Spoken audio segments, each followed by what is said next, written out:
What's the schemata with people, Rob? What's the schemata? I don't know. What's the schemata with people these days, Chris? It's crazy. I have no idea, but you are here. Welcome to episode 23 of What's the Schemata? Yes. What's the schemata?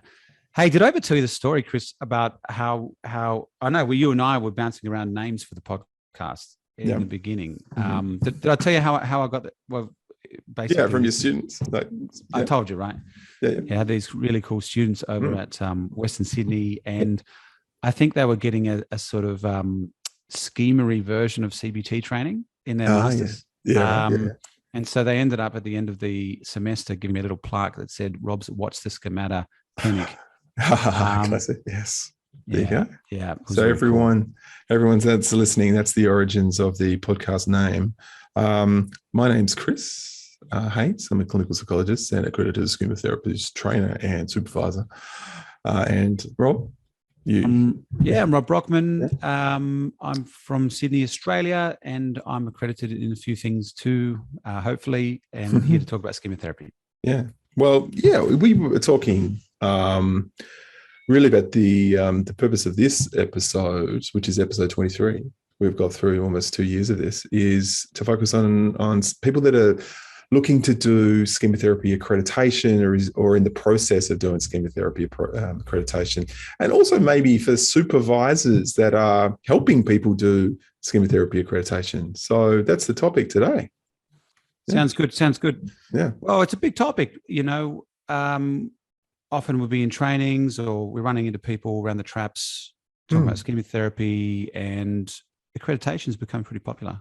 Yeah. And I guess the thing is that you and me have done it. So, I think maybe in old times, many years ago. Back in the old days. Well, when I started doing the training, this is sort of 10, 15 years ago, there were a lot of people that had been involved in the schema therapy community. They were sort of more grandparented in because they had sort of been a part of the development. And I think I was, one of the first sort of cohorts with Jeff Young in the States to sort of, move from that. And then obviously we worked together and doing the accreditation program, and me at one point supervising you.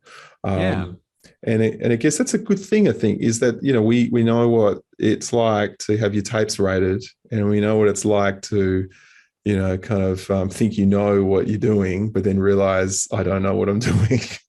Totally. Yeah. So maybe we could talk a bit about the benefits. I don't know. Why did you do accreditation, Chris? I never asked you this. Why did you do it? Well, look, one of the benefits, I think, is that you get a clear, defined and deep knowledge of one model.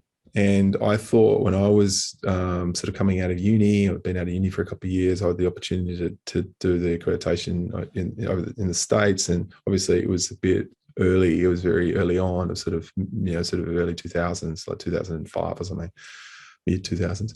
But I wanted to do it because I just think that it's really helpful to get to a real purist kind of approach, and to get that to be good at one thing, and then later, be good at other things too. So that's one thing I thought was. I don't know about you. There's something about really focusing on knowing a model really, really well. Did you find that? Was that your totally? Yeah. And I part of my thinking here too, I was affected by Scott Miller on this. The fella from the States, and he's got this feedback informed treatment stuff. He always talks about that, knowing a model really, really well. As opposed to having 20 models in your mind. Like a master of a master of nothing. What is it? Jack of all trades, sort of being good at one thing instead of a master at one thing, or just or okay at nothing. I guess there are. I think one of the benefits of at least the schema model is that if you've done sort of CBT or cognitive behavioral kind of work, you've kind of got a decent idea around that, and it's also a deepening thing. So flexibility with your clients, obviously. You could, if you've come from a CBT background, you're doing CBT and or doing sort of ACT approaches and things like that. And then, if you have the CBT the schema option, you can go a lot deeper and work with more complex kind of presentations. I don't know if this is the right metaphor, but my feeling when I sort of went more from a CBT model into schema was a bit like a wow thing. Yeah. But it's almost like it was on steroids. Yeah. Like everything was deepened, heightened, more emotional, more impactful, more real, more authentic. Yeah. I don't know. That's how I felt. That's sort of what really hooked me in. And it kind of fits with not your personality, but someone's personality. You're like, wow. I think that. Well, sometimes you kind of feel like, this is what I want to do. This is the time, things with limited parenting, or you're doing experiential techniques, where you like a bit of structure. This is the sort of thing that can be helpful, and it might fit with the way that you see the world. Or sometimes I was chatting to Andrew Phipps from Sydney. He's a supervisor trainer from Sydney, and he used to say that schema therapy is what he imagined he'd be doing. Like when he signed up to do psychology, to be a therapist, it's what he thought it would be like, not the initial thing you learn in your masters and that kind of thing. Yeah. So I guess, some people kind of say, well, what's the point in doing it? So I guess obviously you're learning it. There's an enrichment that you get from just learning. But I also think, obviously there's a lot. I mean, if you think of it like a brand almost, the Schema Therapy brand is definitely picking up, and there are people wanting and seeking out Schema Therapy. So you can, you obviously call yourself a Schema Therapy accredited clinician. And then later, if you do advanced sort of stuff, you could do supervision and also train. Get involved in trainings and things. Yeah. So well, the way I sort of think about the benefits, so there is that benefit to the way you market yourself, or the kind of clients you want to attract and that sort of stuff. And also your professional identity a little bit too. I don't know, rightly or wrongly, probably see myself as a bit of a schema guy when it comes to my identity as a therapist.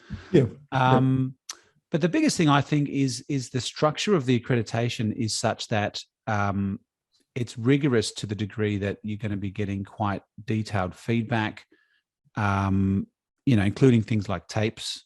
All right. So I learned this from you, Chris. I mean, it's absolutely clear that you get this massive kind of jump up in competence after a tape. So if you see your supervisee for a little while and you see how they're going, and then after a tape, you get this massive boost of performance after a tape. So what I tend to do as well, I don't know if it is just from my perspective as a supervisor as well. It's not like an ISST driven thing, but I've got a certain set of kind of ideas about what to expect at particular times. It's very easy in supervision, the component of, so once you've kind of agreed to do it and you want to embark on it, you can easily just sort of talk about cases and say schema and get to know schemas and have a knowledge-based stuff. But it isn't really until you start to kind of, see material and things like that, from the person and start to, possibly role play things out and this sort of stuff. So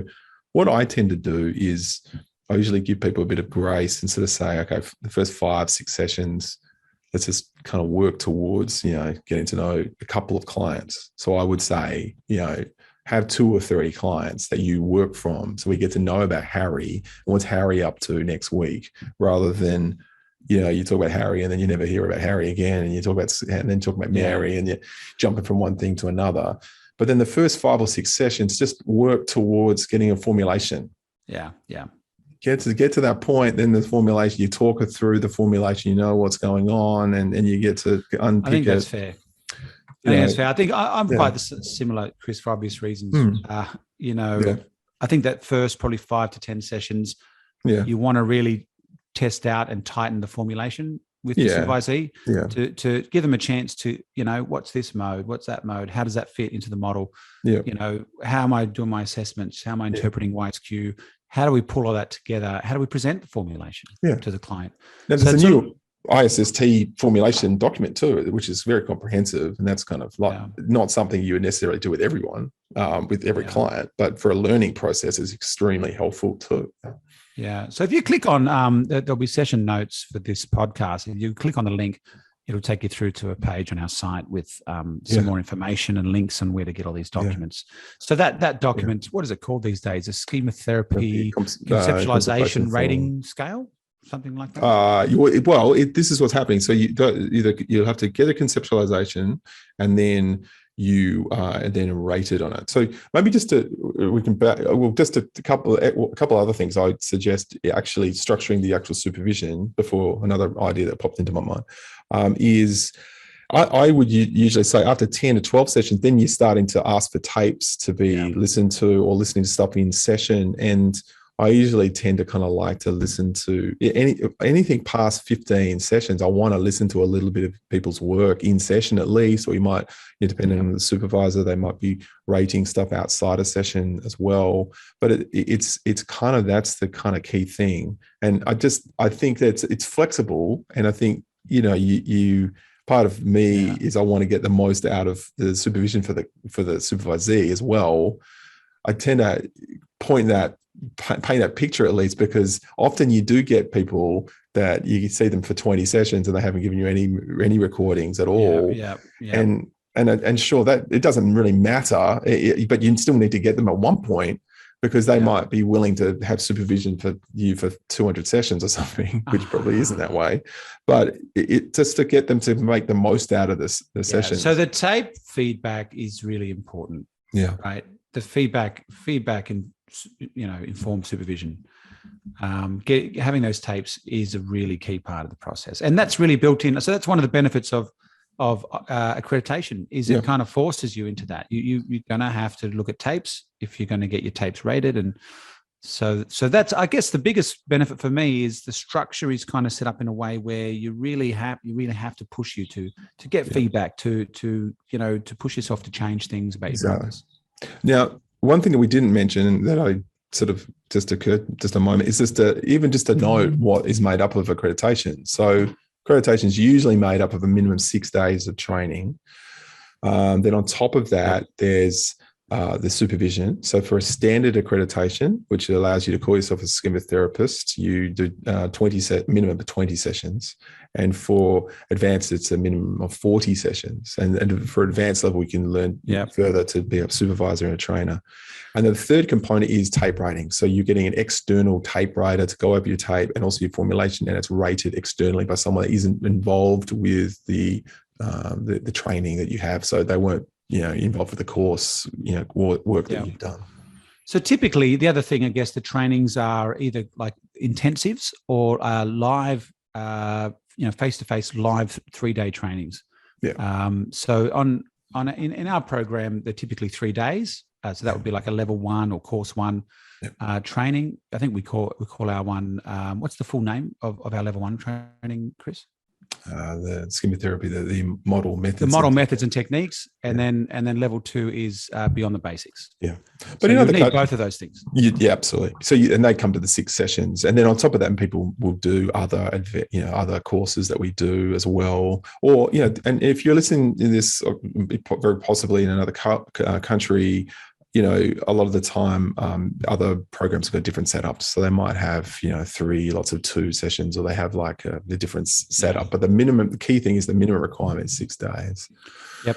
And it used to be all that had to be face-to-face. But of course, since COVID, we now have these live intensives as well, which are split up into 2 lots of 3 days.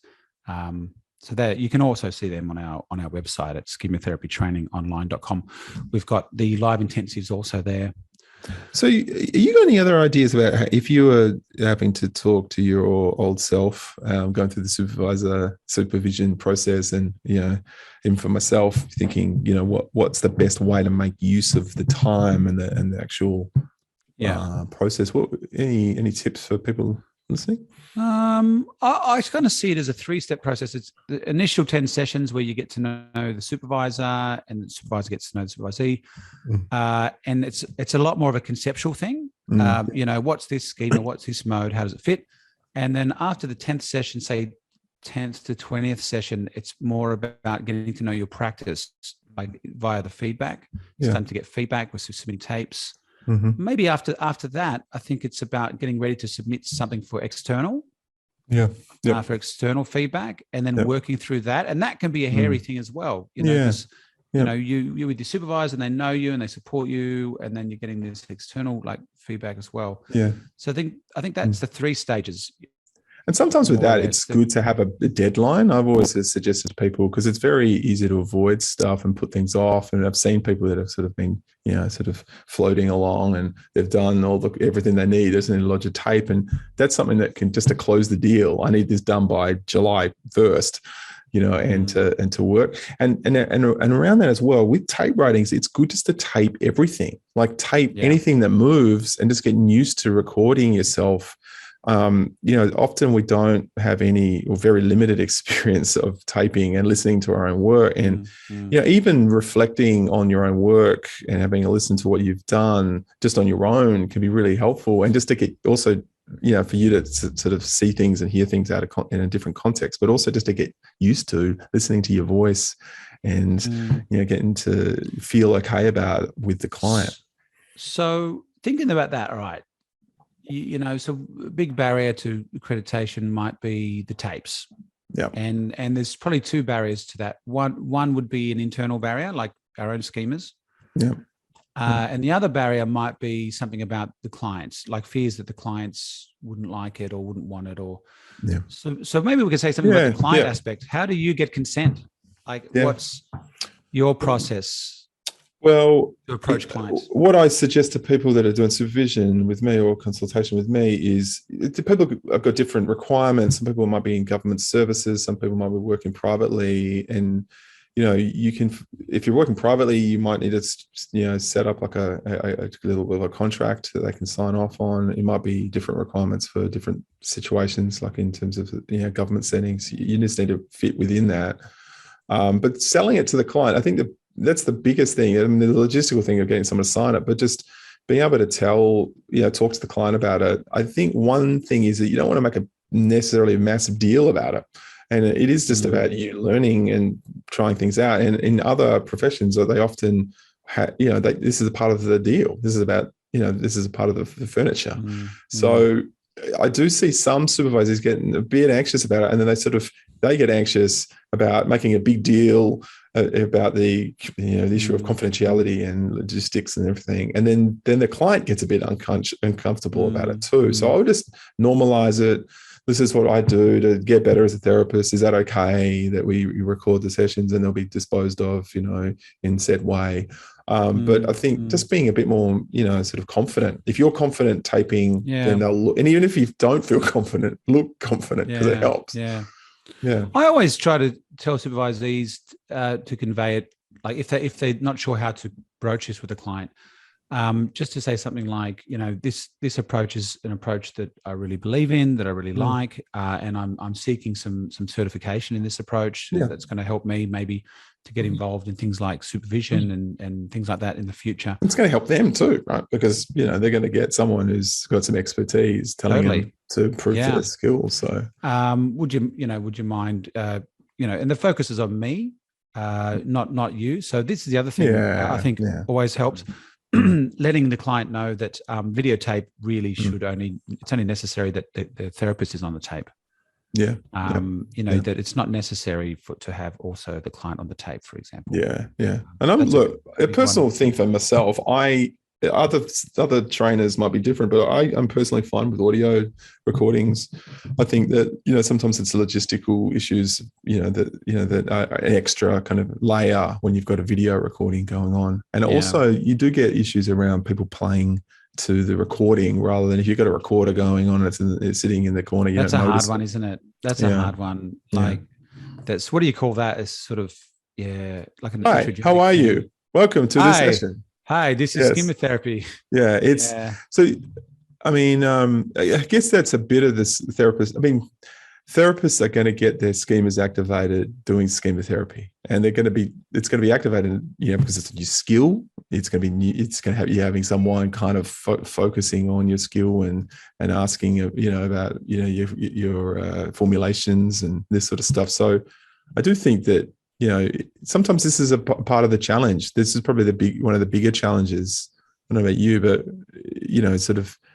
it's schema therapy is you're giving a lot, in terms of, yourself, and also you're giving a lot of, in terms of maybe new skills like imagery and things like that. And you have to be, as a supervisee, you have to be a bit kind to yourself and open for feedback and things like that.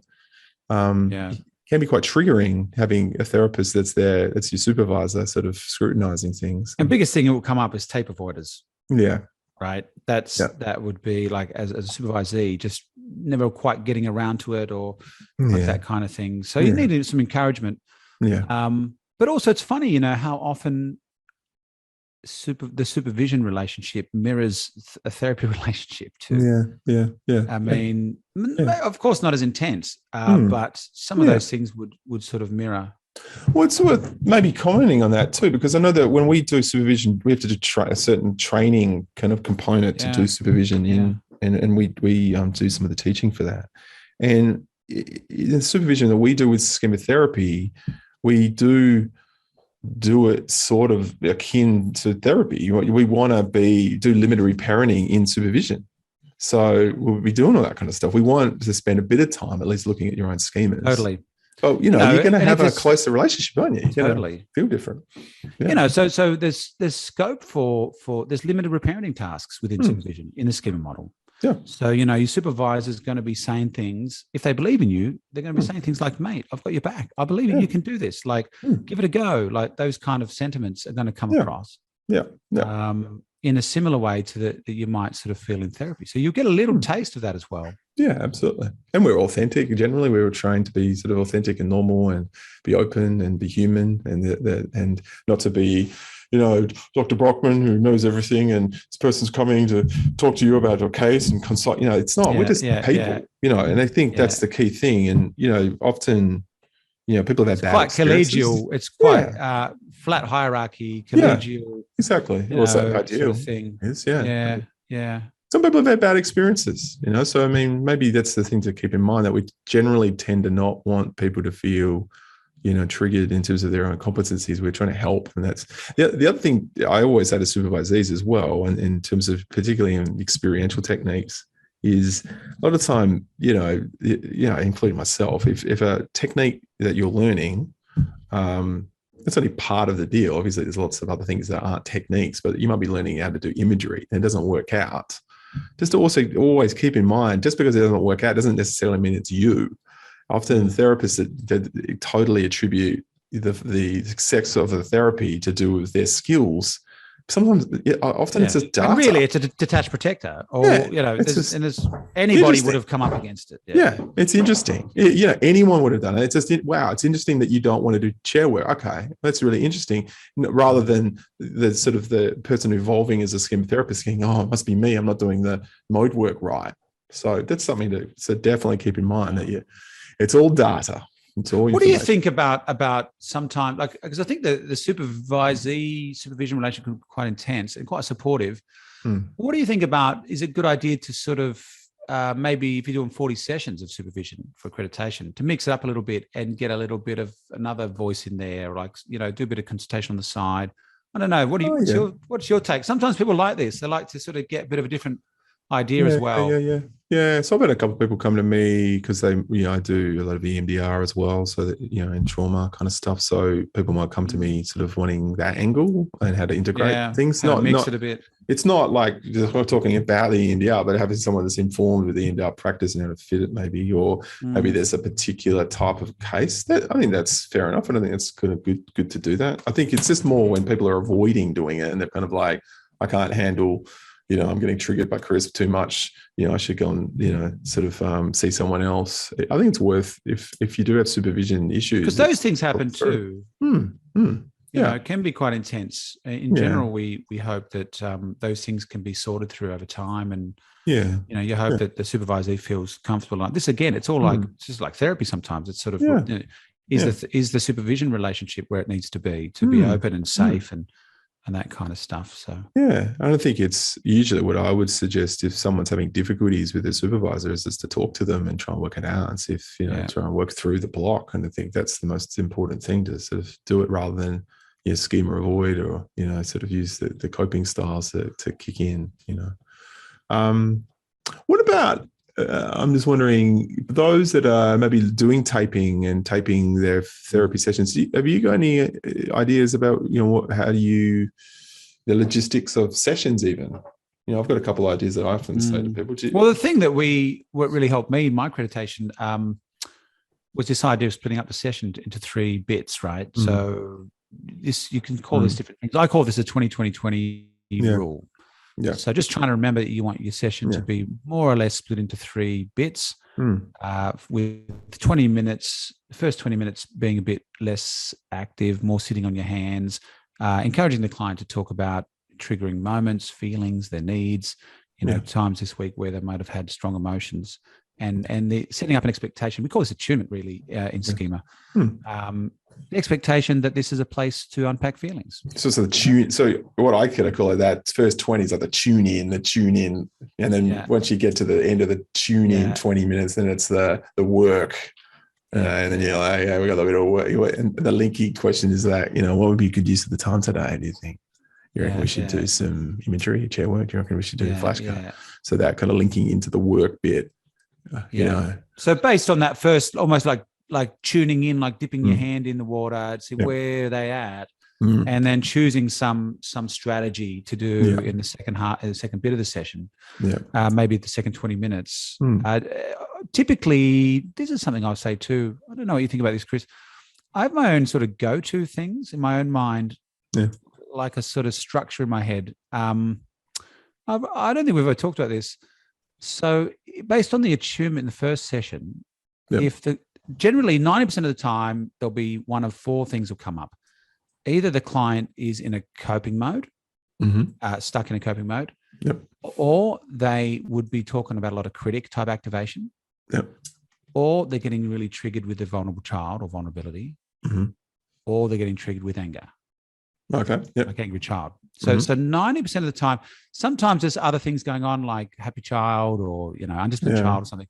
90% of the time, it'll be one of those 4 things going on when you're tuning in. Yeah, sure. Yep. So, okay. So once you realize you can see what's going on, now this is how I approach it. I just sort of find it useful to have a sort of almost a pre-structure in my mind about where the session would go depending on what shows up. Yeah. Now, if it's a coping mode, then the session would go onto that, right? Depending on where the client's at. If it's a new client, it might be more something like pros and cons and education about the mode. If the client's already had that stuff, it might be like chair work with, say, a detached protector, right? Where you might gently, empathically confront that side and try to make it aware that it's getting in the way. And right. So with this little model, right, if they are stuck in a coping mode, then you have to work with the coping mode, perhaps chair work with the coping mode. If it's a critic, if they're stuck in a critic type loop, I would then usually, my go-to is to go chair work with the critic. All right, because it just feels you got to get it out of the way. We've got to get out of the way. Now, that shouldn't be a sort of inflexible thing. I think you could easily do some imagery scripting also with the sort of critic sentiment and the sort of shame or the pressure. So you could do imagery scripting also. But oftentimes I just find chair work with a critic is easy, right? It's an easy place to go. If it's vulnerability, my go-to usually is imagery scripting. Right? Once we're in the change phase, if they're really stuck in some vulnerability, feeling alone, feeling scared, feeling invalidated, we're going to take that back. We're going to link that back and do some imagery work. And similarly, if it's anger, I will also be linking probably and doing some imagery or scripting with the anger. And I guess it would be post hoc anger. Like, obviously, I'm talking angry child. Yeah, but if they're angry with you, just set it. Sort of let that. Well, there's other things vent you can be doing. You can deal with that, and then get to the other side, and then suggest. But if they're just pissed off about their boss this week, and been triggered and stuff. Yeah, so it's kind of like speaking. So sort of another thing I often talk to with clients is, and supervisees is striking while the iron is cold. Like if you when you strike while the iron is hot, you can't really do a lot. But if you can strike while the iron is cold, you could be talking about an angry outburst at work, and then, hey, why don't we do some imagery on that? And that kind of works. So you like that? Right. You like that what do you one? mean? Because usually I Well, just if someone's someone's activated and they're angry at you and they're angry at the world, and then it's like, well, okay, why don't we? You would stick to that kind of venting, kind of validating. You mean if they're too dysregulated with the anger? Yeah, and then if it's a session later, then you're like, you were really angry last week. How about we do some imagery on that? Let's go back there a little bit while you're a bit more regulated. Yeah, it makes sense. But one thing that I do think that's really essential with these sort of sessions, though, is that in the end, it's about what they need, you know. And I guess a lot of the time, people, you could easily get playing if you're getting recorded, or you're kind of trying to get a good session to reflect on or whatever, you can get stuck in a bit of playing to tape or trying to do strategies.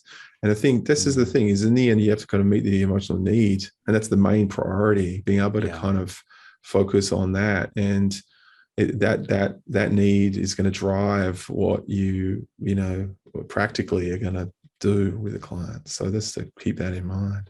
You want to talk about the competency scale a bit, like just a couple of minutes? Sure. So the Schema Therapy competency scale is what you're going to be rated on. So in our training, we talk about that, and and we'll put this up as some show notes. One of my old colleagues from Wales, Arnie Reid, very kindly at one point put all the competencies onto one page. So we'll see if we can kind of put that up. And the aid memoir, it's a session aid memoir. Yeah, he's very helpful. So what Arnie would do would be, he would stick it on his wall. It's very detailed and can be quite overwhelming, but it just sort of helped him and helped me, get the key principles. So so it's probably good. So we'll share that. If you link through the session notes to the page, we'll have the aid memoir up. You can check it out. It's got all of the stuff on one page, like options with the work. Yeah. Look, I had a couple of other thoughts, and I'm just thinking this through. When it comes to tapes and this issue of like feeling like you're being watched and it becoming a bit artificial. Yes. The biggest I know that feeling really well. I know sometimes the start of our podcast sound a bit like that. First minute or two, hopefully. Totally. It's just to get used to taping everything. Yeah. So what I sort of tell supervisors is I'm taping you right now. Just start taping all of the set. Don't be like, I'm going to work up to this session and then I'm going to tape, and this will be the session. It just puts all this pressure on. Yeah. What you want actually is just keep taping and keep taping and keep taping. And then what happens is you forget about the tape. Yeah. Client forgets about the tape. Yeah. And then you just start having some material. And then I tell them, and if it's crap tape, you just delete it. You just delete it. Yeah, exactly. You're happy with it, you just delete it. But just keep taping until you basically forget you're taping. Yeah. I know that when we did the IRM study, the imagery and EMDR study, I was a part of that as one of the practitioners, and we had to tape everything. And some people got there sort of, a bit stressed out about that. But just having that routine of like, hi, this is session 6. I'm your host, Chris. The date is XYZ. I'm with person Z43, just doing that and putting it down and recording it. You just well, that's the other thing with the client. Once you have consent and you're telling them, hey, is it cool? And I'll be taping the sessions. I don't even need you. You don't need to announce it every session to say, hi, I'm putting the tape on. You don't. Like I just kind of set it up before they come in. They've already consented. They understand that kind of thing. Yeah. So I reckon it's obviously it's a very rewarding kind of process. It does get you thinking. The only other thing I would definitely say is to try and keep just to a couple of people, and just to that's the easiest thing. You can see people kind of jumping in and jumping out, and talking about different clients. It's definitely best to focus on a couple. So you don't like the sort of let's focus on 12 clients. You like the sort of let's do 3 or 4 clients and sort of just see them through. Yeah. In terms of the supervision. Yeah, and you'll get the supervisor will understand what you get to know about Wendy and Maureen and Greg and these sorts of people and to sort of see how it went, and to get a depth there. So that's the only other thing I could definitely suggest. But you got anything else to say before we wind things up? Just do it, people. Just do it. Now, if you're inclined to do it, it's a cool little structure for things. I guess the way I thought about it too, we all kind of mandated to do supervision anyway. You might as well commit to a bit of a process, but also understand too, life happens, and not everything has to be like continual. Being obsessed with work. So, but generally we like the process and encourage people to have a bit of a think about it. Yeah. So if you're overseas and listening to this, you can look at the International Society of Schema Therapy webpage. There is a very, I think it's going to be less complicated page soon, but there is a very detailed page to look at that. And I think we'd start there. And then if you're in Australia, you can look at our website, or there's a number of different other training providers, and are fantastic too. So, you're welcome to. But a really good one is Schema Therapy training. Yeah, there you go. There's one of many. But yeah, so I think that hopefully we've been helpful for those that are doing the accreditation, and good luck in the next couple of months. And we'll see you guys soon. And one last thing, if you have any other questions about accreditation and stuff like that, it's really good to be on some of the Facebook groups and post some questions there. There's folks on there. A lot of the trainers are on there, and colleagues that know a lot about accreditation, doing accreditation. So you don't feel you're alone in the process. So the two Facebook groups that tend to, that's got a big following is Schema Therapy Made Simple, and also the Schema Therapy Interest Group. And if you type that into Facebook, you'll be able to access that and get onto that. Yep. Yeah. And our school Facebook group is also pretty large too. It's Schema Therapy Training Online Facebook group. All right, Chris, lovely to see you again, mate. You too, mate. Touching base about accreditation. Thanks everyone for listening. See you guys soon. See you guys. On the other side. See you guys. Bye.